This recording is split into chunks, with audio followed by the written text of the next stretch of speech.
اور ہماری عوام میں آپ کو معلوم ہے، کہہ چکے ہیں عثمان ڈار صاحب بھی اور باقی لوگ بھی، کہ 60% سے زیادہ جو ہے وہ 30 سال سے کم عمر کے لوگ ہیں۔ یہ ایک بہت بڑا اثاثہ ہے، اور اگر ہم نے اس کو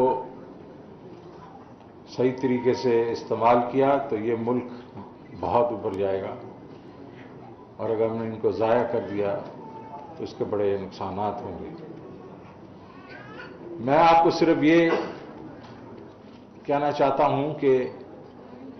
ہیومن ریسورس کیوں سب سے بڑی اور قیمتی ایک اثاثہ ہے۔ ہمارے پرائم منسٹر عمران خان کا جو ویژن ہے وہ یہ ہے کہ یہ ہماری جو یوتھ ہے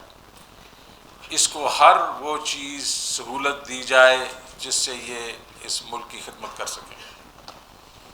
اس کو ہر وہ چیز سہولت دی جائے جس سے یہ اس ملک کی خدمت کر سکے۔